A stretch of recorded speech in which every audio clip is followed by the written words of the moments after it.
I'm Susan, 29. My family just forgot my birthday for the third year running. 3 decades on this planet, and apparently I'm less memorable than their dentist appointments. But here's the thing about being invisible your whole life. It teaches you to watch, to plan, and to strike when no one sees it coming. Where are you watching from today? Drop your location in the comments below and hit that like and subscribe button if you've ever felt completely overlooked by your own family. You'll definitely want to stick around for what happened next. Let me paint you a picture of my wonderful family. There's Mom, who remembers every detail of my brother Jake's college soccer stats from 15 years ago, but can't recall what I do for a living. Dad, who built his accounting firm from nothing and somehow convinced himself that makes him Warren Buffett.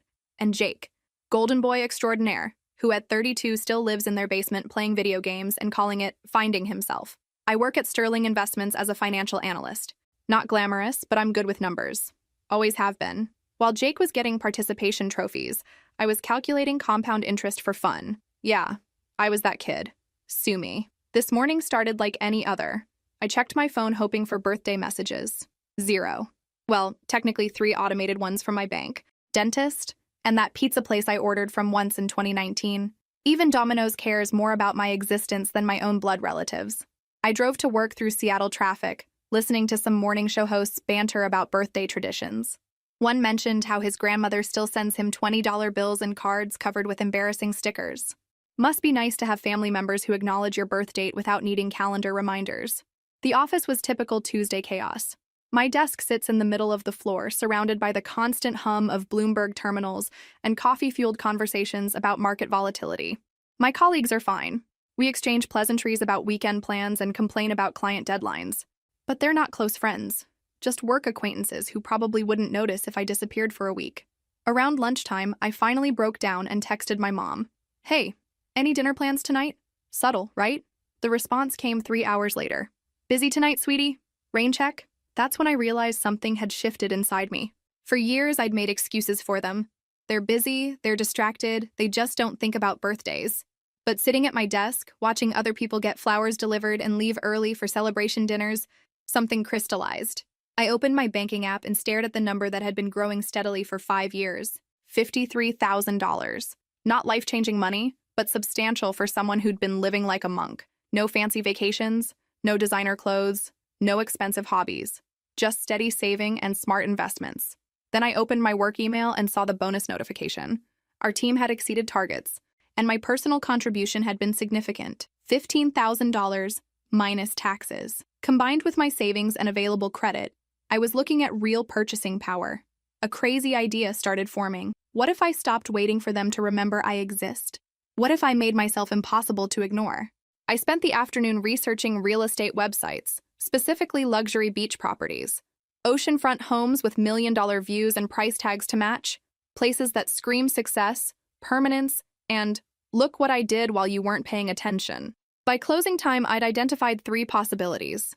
All required significant financial commitment, but I'd been pre-approved for more than I expected. Good credit, steady income, and a substantial down payment make lenders surprisingly friendly. The drive home felt different somehow. Instead of sulking about another forgotten birthday, I felt something I hadn't experienced in years.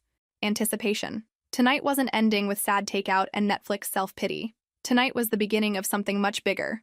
But first, I had a phone call to make. I called the real estate agent at 8 p.m., which probably broke some unwritten rule about business hours, desperate times, and all that. "This is Rebecca Martinez with Coastal Properties," came the crisp, professional voice. "Hi, Rebecca. I'm calling about the oceanfront listing in Cannon Beach. The one for $1.2 million. A pause. "Oh, wonderful. Are you looking to schedule a viewing? I have availability this weekend. Actually, I'd like to see it tomorrow morning. Early, if possible." Another pause. People don't usually make impulsive decisions about million-dollar properties on Tuesday evenings, but Rebecca was a professional. "Certainly. How does 9 a.m. work?" "Perfect." I hung up and immediately called my boss. "David, it's Susan. I need to take a personal day tomorrow." He grumbled something about quarterly reports but approved it. The benefit of being reliably present is that occasional absence doesn't raise flags. Sleep was impossible. I spent the night researching mortgage rates, property taxes, homeowners insurance, and HOA fees. The financial analyst in me needed every detail mapped out before making any commitments. By 3 a.m., I had a complete spreadsheet breaking down monthly costs, equity projections, and long-term investment potential. The The house would stretch my finances thin, but it was feasible. Aggressive, but feasible. At 7 a.m., I put on my best business suit, the navy one I saved for important client meetings, and drove 2 hours to the Oregon coast. The morning fog was just lifting as I pulled into Cannon Beach, revealing the dramatic coastline that makes this area legendary. Rebecca met me at the property entrance. Professional woman in her 50s, perfectly styled blonde hair, and the kind of smile that sells expensive things to people who can't quite afford them. "Susan, I'm Rebecca. Ready to see your dream home?" The house was stunning. 3,000 square feet of contemporary architecture perched on a cliff overlooking the Pacific.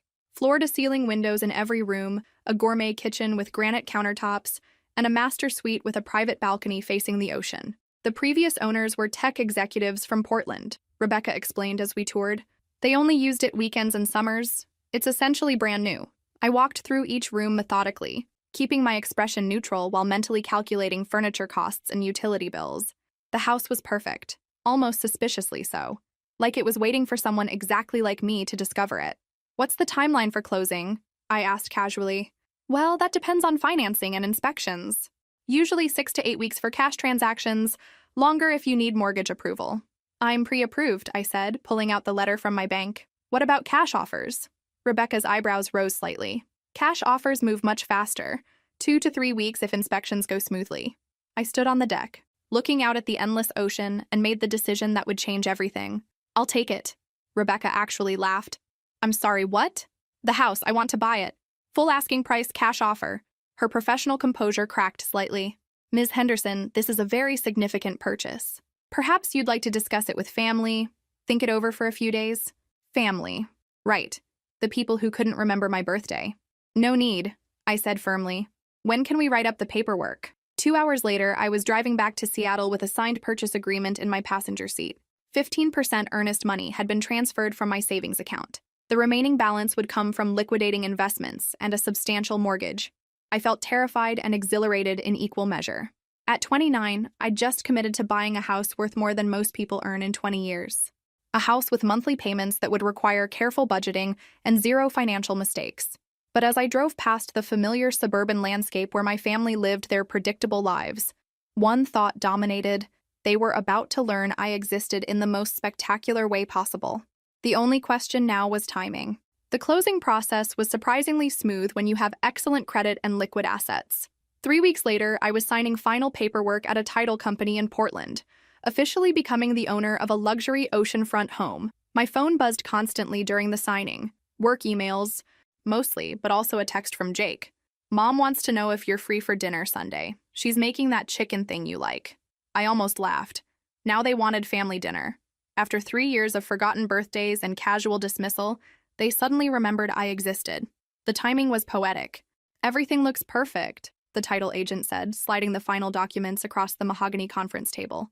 "Congratulations on your new home, Ms. Henderson." Walking out with house keys felt surreal. I drove straight to the property, letting myself in like I'd done it 1,000 times before. My house, my ocean view, my sanctuary that existed completely independent of family drama. I spent the afternoon taking photos, not the casual iPhone snapshots people post randomly, but carefully composed shots highlighting the dramatic architecture, pristine interiors, and breathtaking ocean views. The kind of photos that make people stop scrolling and stare. That evening, I crafted the most important social media post of my life. Single photo of the living room at sunset, golden light streaming through those massive windows, ocean stretching to the horizon. Caption: birthday gift from myself. Posted to Instagram, Facebook, Twitter. Then I turned off my phone and opened a bottle of champagne I'd bought for the occasion. The silence was beautiful. No notifications, no family obligations, no disappointed expectations. Just me, my house, and the rhythmic sound of waves below. My phone stayed off for 18 hours. When I finally powered it up the next morning, the notification count was staggering. 73 missed calls, 212 text messages, countless social media comments. Mom had called 16 times, Dad 12, Jake 8. Extended family members I hadn't heard from in years suddenly had my number and urgent need to reconnect. The text messages were a masterclass in family psychology. Mom: "Susan, call me immediately." Dad: "What is this house? Call now." Jake: "Dude, WTF, call home." Aunt Linda: "Honey, we need to talk about this purchase." Cousin Michael: Susan, this is Michael. Please call when you get this. But my personal favorite came from my grandmother. Beautiful home, sweetheart. About time you did something for yourself. Even Grandma got it. I made coffee and sat on my deck, reading through messages while watching surfers tackle the morning waves. Each increasingly frantic text revealed how thoroughly I disrupted their comfortable assumption that little Susan would always be waiting patiently for their attention. The irony was delicious. For years, they'd treated me like background noise in their lives. Now, I was the only thing they could think about. Have you ever experienced a moment when people who ignored you suddenly needed your attention? Drop a comment about how you handled it. Around noon, I decided to answer one call. Jake's number appeared on the screen. Susan, finally! What the hell is going on? Good morning to you too, Jake. Mom's been calling everyone trying to figure out how you bought a house like that. Dad thinks you won the lottery.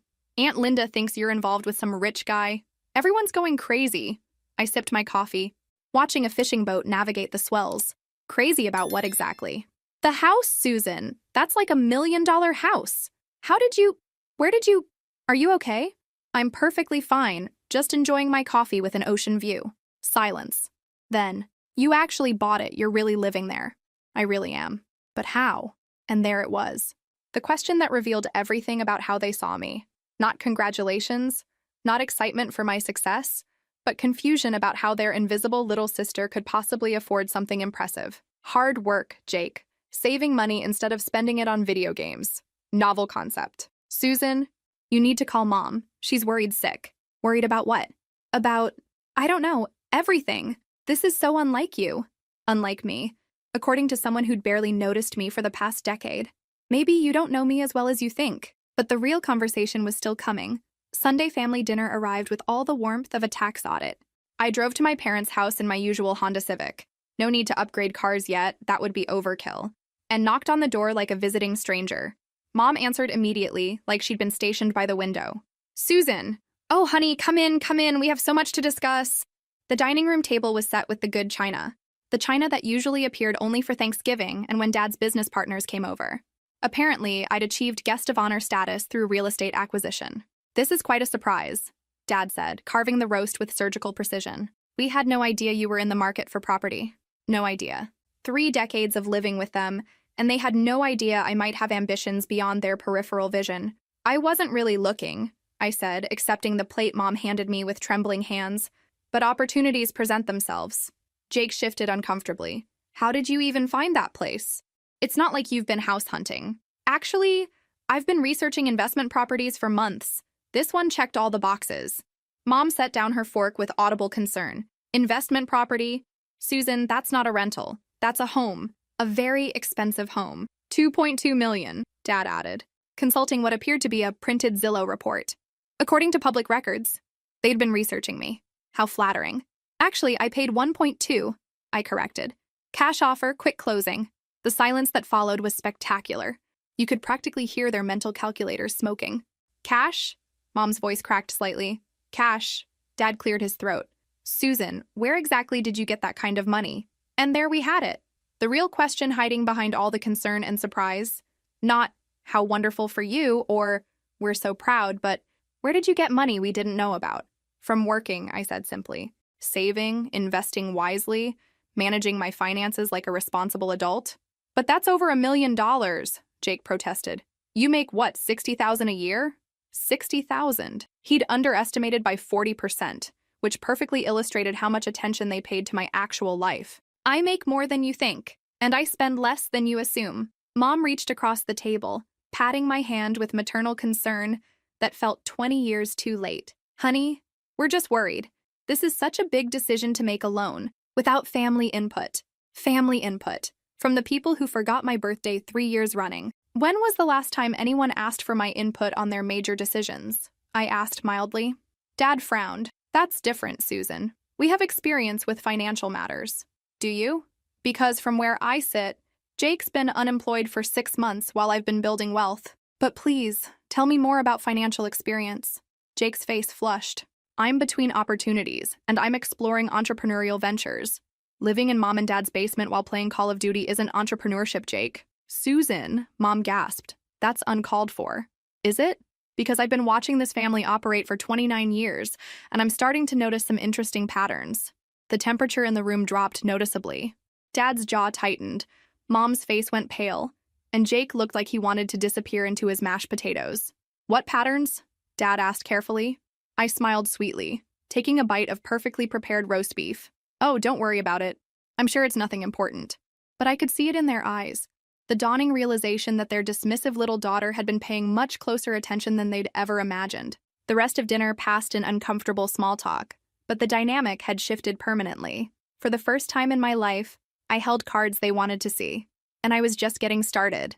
The week following family dinner was enlightening. Suddenly my phone rang constantly, not just immediate family, but extended relatives who'd been essentially strangers for years.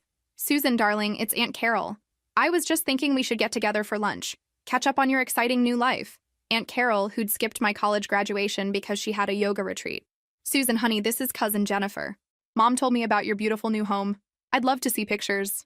Cousin Jennifer, who'd unfriended me on social media after I missed her wedding. I was in finals week and she knew it. The pattern was transparent. Money talks, and apparently mine had found its voice. My work life improved dramatically too. Word travels fast in financial circles, and owning oceanfront property sends specific signals about professional success. My boss David started including me in client meetings that were previously above my pay grade. "Susan has excellent instincts for investment opportunities," he told the Hoffman Group during Thursday's presentation. "She clearly understands market timing. If only he knew how accurate that assessment was." Friday evening, I drove to my beach house for the first weekend as an official resident. The 2-hour drive from Seattle felt like traveling between different worlds. Corporate analyst Susan with her budget concerns and family obligations, and beach house Susan who owned something magnificent. I'd ordered minimal furniture online: a bed, couch, dining table, basic appliances. Nothing fancy yet, but enough to make the space livable. The house was gorgeous empty, but it needed warmth to become home. Saturday morning brought unexpected visitors. "Susan, are you there?" Mom's voice called from the front door. I looked through the peephole to see both parents standing on my deck, looking appropriately impressed by the ocean view and contemporary architecture. "Mom, Dad, what are you doing here?" "We wanted to see your new place," Dad said when I opened the door. "Bring a housewarming gift." The gift was a generic fruit basket from Costco. Thoughtful. "How did you get my address?" "Public records," Dad replied matter-of-factly. "Property ownership is public information." Of course it was. They'd researched me like a potential business investment. I gave them the tour, watching their expressions shift from skeptical concern to obvious envy.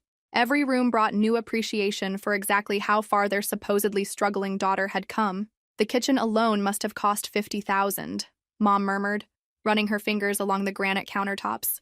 "The view is certainly spectacular," Dad admitted, standing on the deck overlooking endless Pacific blue. We sat in the sparsely furnished living room, afternoon sunlight streaming through those massive windows. For several minutes, nobody spoke, just waves crashing below and the awkward silence of a family recalibrating their assumptions. "Susan," Mom finally said, "we owe you an apology." I waited. "We've been distracted, focused on Jake's struggles instead of recognizing your achievements." "Distracted for 3 years?" Dad shifted uncomfortably. "Your birthday. We should have remembered. Should have, but didn't. We're remembering now," Mom said hopefully. "We want to be part of your life, your success." There it was. Now that I had something impressive, they wanted inclusion. "That's interesting timing," I observed. "What do you mean?" "I mean you've shown zero interest in my life until I bought something that got your attention. Now suddenly you want to be involved." They exchanged uncomfortable glances. "It's not about the house," Mom protested weakly. "Isn't it? Because if I lived in a studio apartment and worked at Starbucks, would you be here right now?" The silence answered my question. I stood up, walking to the window overlooking my private stretch of beach. "I'm not angry anymore, but I'm not pretending this is about renewed family affection either. Susan, you're here because you're curious, because you want to understand how I manage this without your knowledge or approval, because suddenly I'm interesting." Dad cleared his throat. "We've always found you interesting." I turned back to face them, and for the first time in my life, I was completely honest with my parents. "No, you haven't.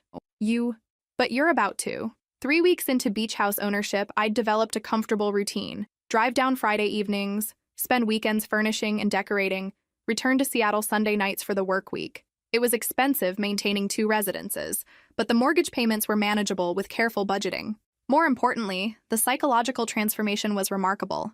Having a space that belonged entirely to me, where family drama couldn't intrude, gave me perspective I'd never experienced. For the first time, I could see my relationships clearly instead of desperately trying to fix them. The family attention continued intensifying. Jake started texting regularly, asking about investment strategies and building wealth. Mom called twice weekly with transparent excuses to check on my well-being. Dad began forwarding financial articles with subject lines like, "Thought you'd find this interesting." I responded politely but kept conversations superficial. They were performing interest in my life, not expressing genuine curiosity about who I'd become. Wednesday brought an unexpected development. Rebecca Martinez called with an unusual request. "Susan, I have something unusual to discuss. Are you available to talk?" "Of course." "What's going on?" "I've been contacted by someone interested in purchasing your property. Sight unseen, cash offer, significantly above market value." I sat up straighter in my office chair. "How significantly?" $3.4 million. I nearly dropped my phone. A profit of over $2 million after 3 weeks of ownership. "Who's the buyer?" "Technology executive from California. He's relocating to Oregon and wants oceanfront property immediately. No inspections, no contingencies, can close within 10 days. The offer was life-changing money, enough to pay off the mortgage, purchase a smaller property outright, and bank millions for future investments. Financial independence in a single transaction. What would you recommend?" I asked. "Honestly, it's an extraordinary opportunity. Properties in that area appreciate steadily, but this kind of immediate profit is unusual. You could reinvest in multiple smaller properties and build a real estate portfolio." I thanked Rebecca and promised to consider the offer. But as I stared out my office window at Seattle's gray skyline, I realized the decision wasn't really about money. The house had given me something I'd never had. A dramatic demonstration of my capabilities, proof that I could execute complex financial decisions independently and successfully. Evidence that my family's casual dismissal of my potential was completely unfounded. Taking the profit would be smart business, but it would also return me to relative anonymity, back to being Susan with the nice savings account, instead of Susan with the oceanfront estate. That evening I called Jake. "Hey, what's up?" he answered, sounding genuinely pleased to hear from me. "I wanted to run something by you. Get your perspective on a business decision." "Really? Yeah, absolutely. What's going on?" I explained the offer, the profit potential, the investment possibilities. Jake listened carefully, asking surprisingly thoughtful questions about tax implications and market timing. "So, what's the downside?" he finally asked. "Giving up the house, the location, the lifestyle, the status, I guess. Status matters to you?" It was an honest question, not judgmental. "I think it might," I admitted. For the first time in my life, I own something that commands respect. People take me seriously now." "Susan, people should have been taking you seriously before. The house is just making it obvious." It was the most insightful thing Jake had said to me in years. "You really think I should take the offer?" "I think you should do whatever makes you happiest." But $3.4 million buys a lot of different kinds of happiness. After hanging up, I sat on my couch considering options. Keep the house and the lifestyle it represented, or take life-changing money and build something even bigger.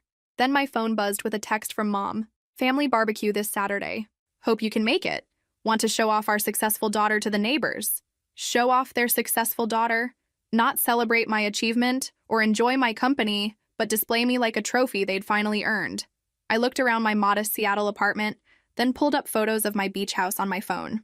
The choice suddenly became clear. I called Rebecca back. "The offer stands?" "Absolutely. He's very motivated.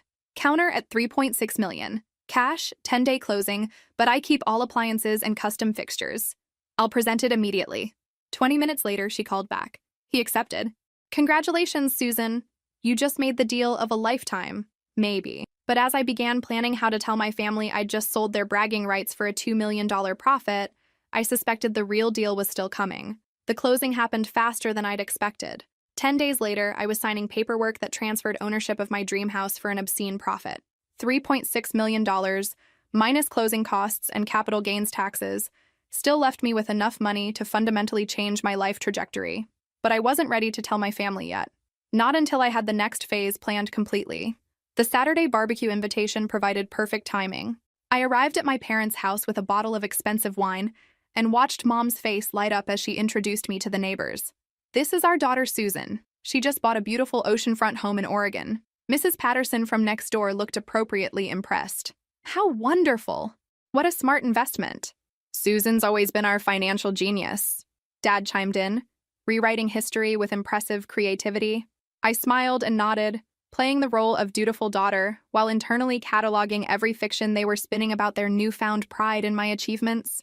The barbecue continued with more neighbor introductions, each featuring increasingly elaborate descriptions of my success. By the time we sat down to eat, I'd apparently been a real estate visionary and investment prodigy my entire life. Jake pulled me aside during dessert. This is weird, right? They're acting like they always supported your business decisions. Extremely weird, I agreed. But also instructive. What do you mean? I mean, I'm learning exactly how much their opinion of me depends on external validation from strangers. He frowned. That's pretty harsh. Is it? Because 3 weeks ago they were worried about my impulsive purchase. Tonight I'm a financial genius. The only thing that changed was other people's reactions. We stood watching our parents hold court with the neighbors, enthusiastically discussing my career trajectory and investment acumen. The performance was flawless, except for being completely fabricated. So what's your plan? Jake asked quietly. My plan? Come on, Susan, I've known you my whole life. You always have a plan. Smart boy.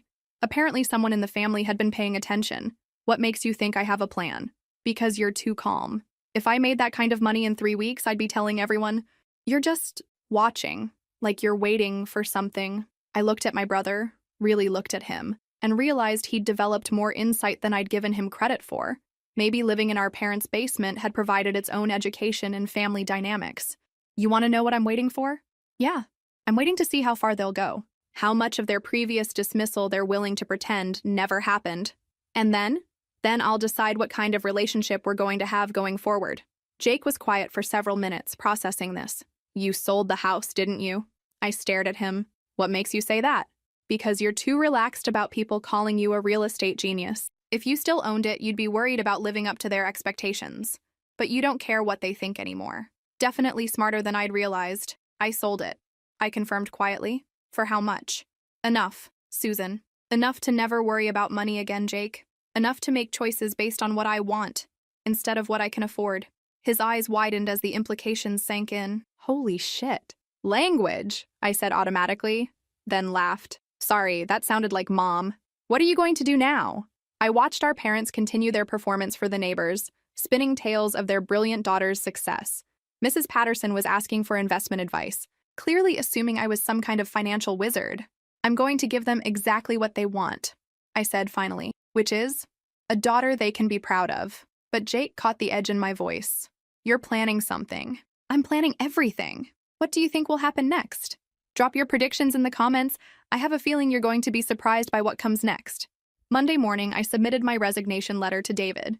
2 weeks' notice, professional and courteous, with no explanation beyond pursuing other opportunities. His reaction was predictable panic. Susan, if this is about money, we can discuss a raise. Your recent performance has been exceptional. Recent performance. Funny how buying expensive real estate had suddenly improved my professional evaluation. It's not about money, David. I'm exploring different directions. Real estate development? Investment banking? Where are you going? I smiled mysteriously. I'll let you know when I figure it out. The truth was, I didn't need to figure anything out immediately. With careful investment of my house sale profits, I could live comfortably for decades without working, but that wasn't the point. The point was freedom to choose what came next based on passion rather than necessity. I spent my final 2 weeks systematically documenting my projects and training my replacement, professional to the end, even though walking away felt remarkably liberating. Meanwhile, I'd been researching something that would serve my long-term plans perfectly. Executive education programs, MBA programs for working professionals, advanced financial planning certifications, investment strategy courses from prestigious universities. If my family wanted a daughter they could be proud of, I'd give them someone so impressive they'd never again question my capabilities. I enrolled in a 6-month intensive MBA program at a respected Seattle business school. Classes 3 evenings per week, Saturday seminars, extensive project work. Expensive, but money was no longer a constraint. The day before my last day at Sterling Investments, Mom called with exciting news. Susan, honey, the Hendersons want to meet you. Who are the Hendersons? They live in that big colonial on Maple Street. Very successful people. He owns 3 car dealerships. She's a lawyer. They heard about your real estate success and want investment advice. Investment advice. From someone they'd never shown interest in before I bought expensive property. That's flattering, but I'm not really qualified to give investment advice. Don't be modest. You've obviously got natural talent for financial matters. Natural talent she'd never noticed during 29 years of close proximity. Actually, Mom, I have some news. I'm going back to school. School? For what? MBA program. Advanced Business Strategy, Corporate Finance, Investment Management. Silence. Then, oh, well, how long will that take? 6 months for the intensive program? Then probably additional certifications. Will you still have time for family dinners? There it was. Her primary concern wasn't my educational goals or career development, but whether my schedule would accommodate their newfound desire for my company. I'll make time for what's important, I said carefully. Of course family is important, Susan. Is it? Because it's taken you 3 years to notice I exist. Another silence. That's not fair. Isn't it? When was the last time you called me before I bought the house? Well, we've been busy and you seem so independent. Independent. Right. Susan, I don't understand why you're being so difficult lately.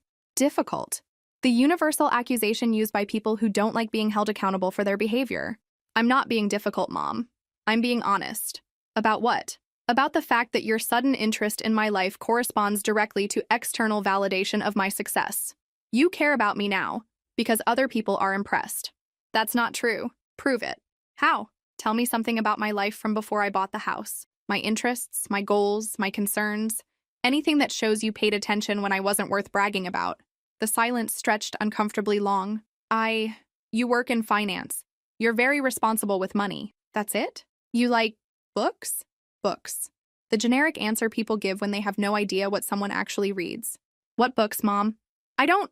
Fiction? I'm not sure. 29 years and she wasn't sure whether I read fiction, but she could recite every detail of Jake's failed entrepreneurial ventures and social media presence.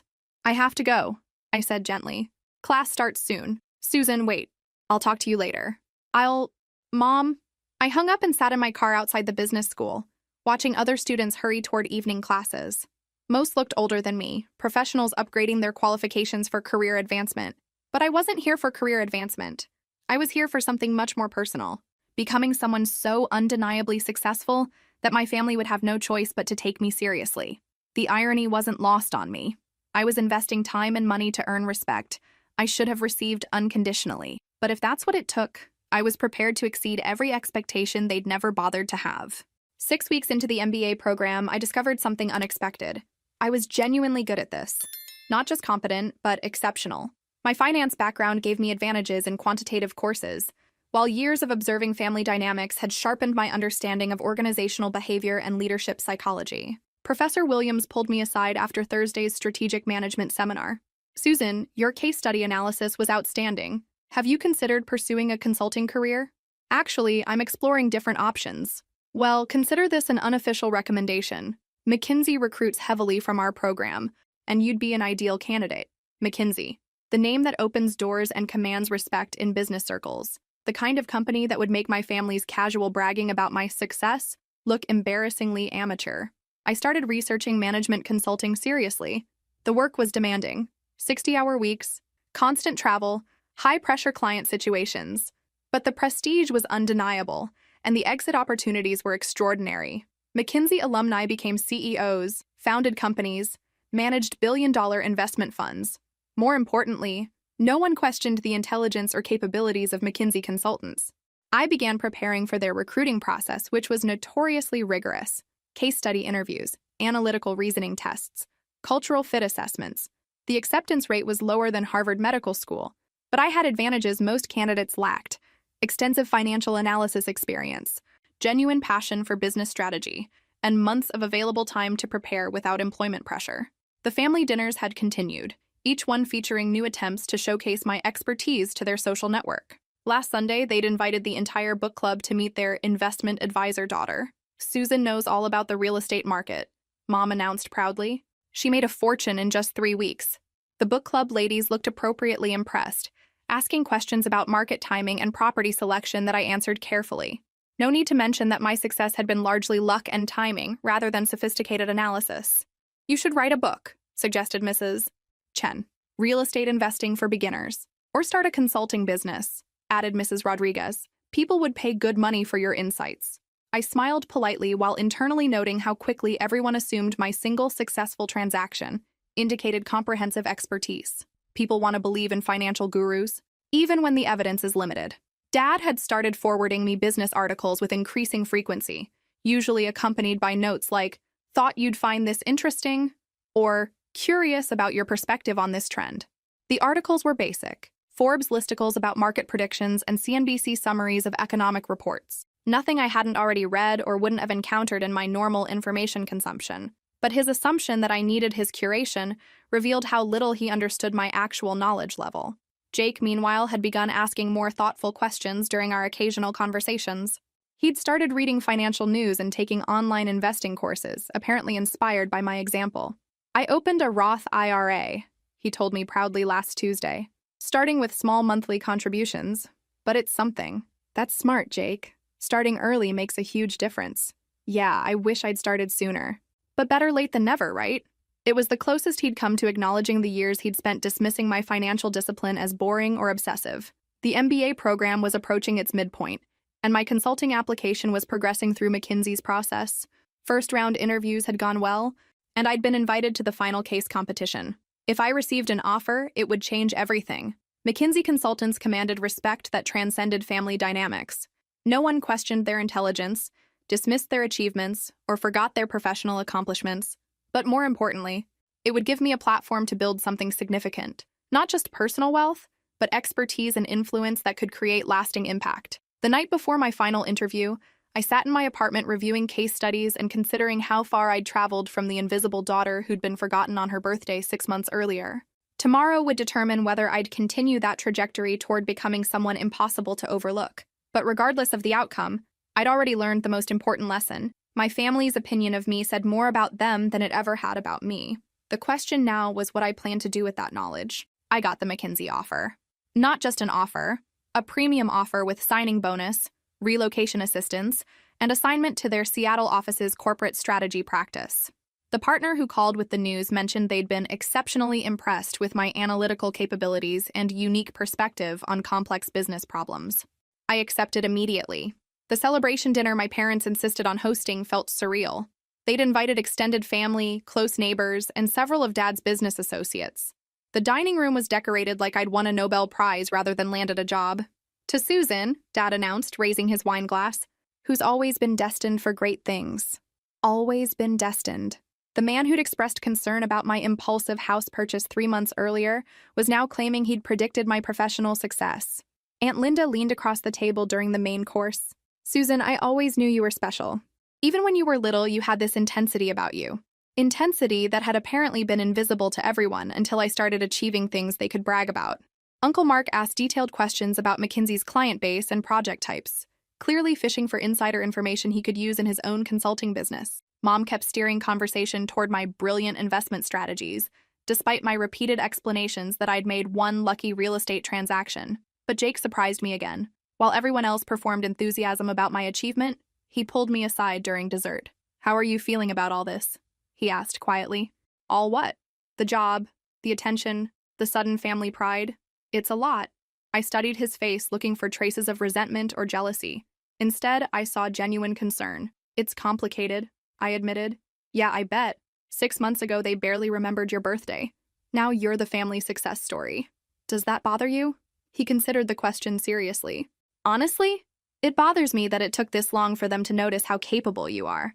But I'm not surprised you're excelling. You've always been the smartest person in the room." "Jake, no, seriously. Even when we were kids, you understood things the rest of us missed. You just kept it to yourself. It was the most perceptive thing anyone in my family had ever said about me. Why didn't you say anything before?" "Because I was caught up in the same pattern everyone else was. Assuming you were fine, assuming you didn't need attention or support, assuming your competence meant you didn't have feelings." I felt something shift in my chest. Not forgiveness exactly, but recognition that at least one family member was capable of honest self-reflection. "I'm sorry," he continued, "for not seeing you clearly, for not being a better brother, Jake. And I'm sorry about your birthday. All those birthdays, that was inexcusable." I felt tears threatening and forced them back. This wasn't the time or place for emotional breakthroughs. "Thank you," I said simply. "So what happens now? With the family, I mean." I looked around the dining room at my parents basking in reflected glory. My relatives networking for their own benefit. My father's associates treating me like a potential business connection. "I'm going to give them exactly what they want," I said finally. "Which is?" A daughter so successful they can't ignore her, dismiss her, or take her for granted. And then? Then I'll decide whether that's enough. Jake nodded slowly. Fair enough. But Susan? Yeah?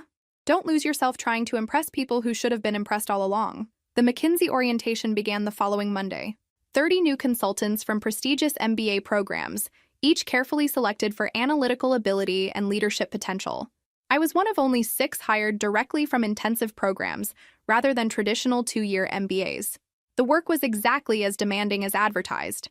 12-hour days, complex client problems, constant pressure to deliver innovative solutions.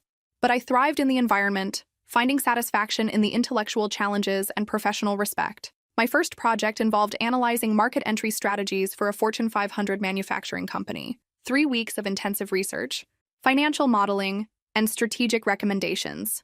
When I presented findings to the client's executive team, their response was immediate and enthusiastic. Outstanding analysis, the CEO told my project manager afterward. We'd like Susan involved in the implementation phase. Implementation phase. Extended client engagement, revenue recognition, all good things for a new consultant's career trajectory. But the real satisfaction came from something else entirely. Absolute confidence in my professional capabilities. No family dynamics, no personal history, no preconceptions about my potential. Just results and competence and respect, earned through performance. 6 months earlier, I'd been an invisible daughter whose birthday was consistently forgotten. Now I was a McKinsey consultant whose insights influenced major corporate decisions. The transformation felt almost too dramatic to be real. But as I prepared for the next client presentation, I realized this was just the beginning. 8 months into my McKinsey career, everything changed during what should have been a routine client meeting. I was presenting market analysis for a mid-sized technology firm when their CEO, David Chen, interrupted my presentation with an unexpected question. Ms. Henderson, how would you like to skip the consulting phase and come work for us directly? The room went silent. My project manager looked shocked. The client team exchanged glances, and I felt my career trajectory shift in real time. I'm sorry? I managed. Chief Strategy Officer position. We're expanding into new markets and need someone with your analytical capabilities and strategic thinking. The consulting recommendations are excellent, but we want the person who created them. CSO. At 29. For a company with $800 million in annual revenue. That's quite an offer. Could I have some time to consider? Of course. But Susan, may I call you Susan? Opportunities like this don't come along often. The drive back to the McKinsey office felt surreal. My project manager spent the entire trip discussing the implications of client job offers and how to handle them professionally. It's actually a good problem to have, he said. Shows your work is making an impact. But you need to consider the long-term implications carefully. That evening, I sat in my apartment researching David Chen's company, Quantum Dynamics. Solid financials, innovative products, aggressive growth plans. The CSO role would mean equity participation, executive-level decision-making, and responsibility for strategic direction. It would also mean leaving McKinsey after less than a year, which could be viewed as professionally disloyal. I called Jake for perspective. CSO of what size company? He asked when I explained the situation. $800 million revenue, about 3,000 employees. Susan, that's insane. In the best possible way. Is it too soon? I've only been at McKinsey 8 months. Who cares? If they want you badly enough to poach you from McKinsey, you must be doing something right. The family is going to lose their minds. The family is going to be insufferable, he corrected. Mom will probably start telling people she always knew you'd be a corporate executive. He was right. The thought of their retroactive pride was almost amusing. What would you do? I asked. I'd take the job, but I'm not you. What does your gut say? My gut said this was the culmination of everything I'd been building toward. Not just professional success, but the kind of undeniable achievement that would permanently alter how everyone saw me. I think I'm going to do it. Then do it. But Susan? Yeah? Remember what I said about not losing yourself trying to impress people. The next morning, I scheduled a meeting with my McKinsey manager to discuss the opportunity professionally. The firm was supportive, client job offers were considered a mark of successful consulting, and agreed to facilitate a smooth transition. I called David Chen that afternoon and accepted the position. The family dinner announcing my new role was even more elaborate than the McKinsey celebration. Mom had invited everyone she could think of, including people I'd never met who apparently needed to hear about her extraordinarily successful daughter. Chief Strategy Officer, Dad repeated for the 4th time, savoring the title. Our Susan, a corporate executive at 29. Our Susan, the possessive pronoun that had been notably absent when I was struggling to get their attention. The evening reached peak absurdity when Mom started discussing my leadership qualities with complete strangers, describing characteristics she'd never acknowledged during my actual childhood. But something had shifted inside me during the months of professional success. The validation I'd once craved from them felt less important now. Their pride was pleasant, but no longer necessary. Jake noticed the change during a quiet moment on the deck. "You seem different," he observed. "How so?" "Less invested in their reactions, like you're watching a performance instead of participating in it." "Maybe I am. That's probably healthy." "Probably." We stood watching our parents hold court inside, enthusiastically describing my achievements to people who'd never heard my name before tonight.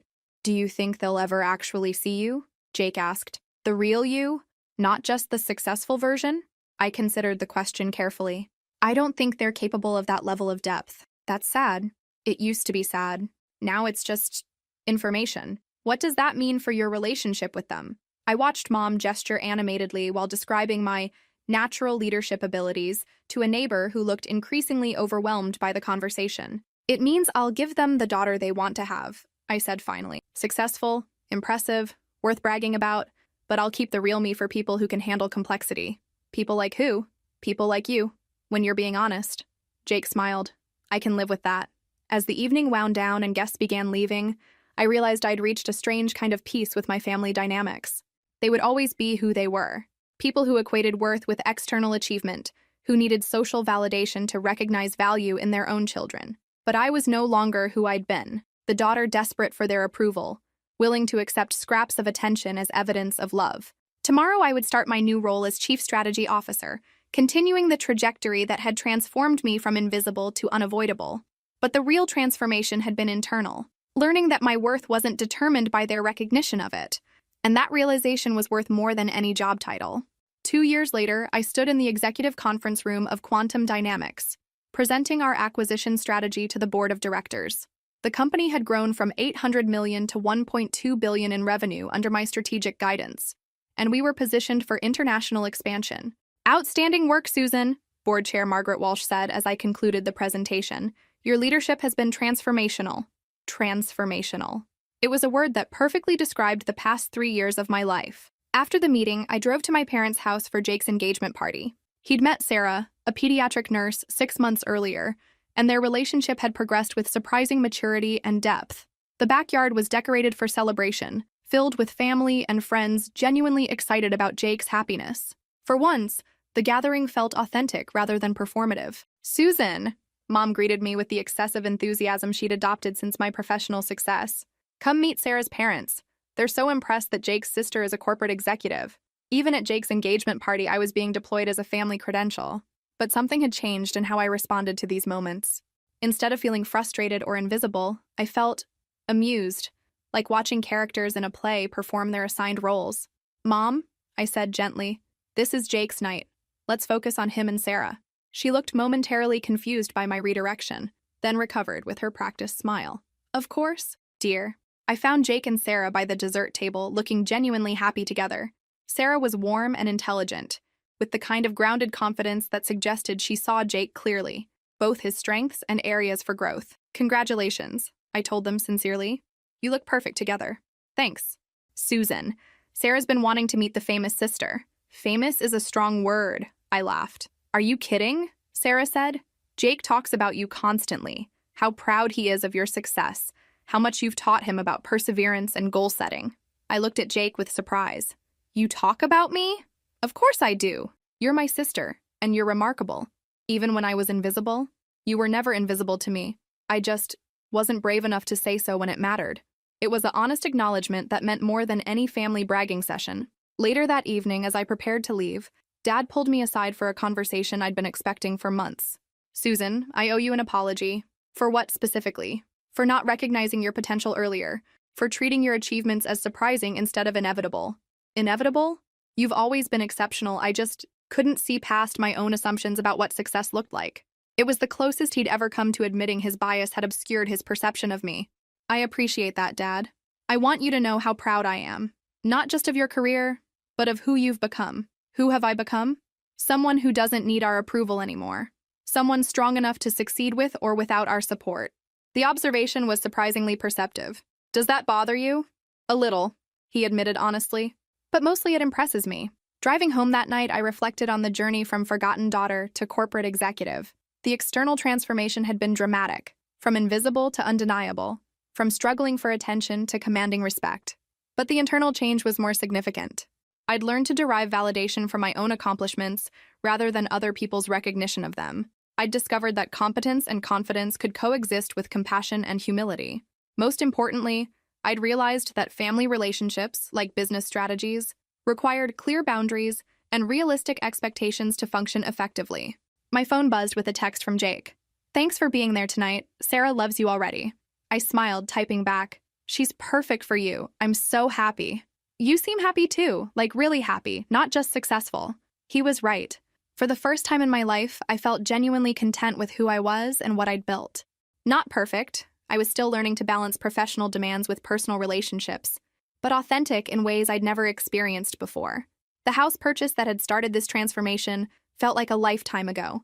That desperate attempt to force my family's attention had evolved into something much more valuable, self-respect that didn't depend on external validation.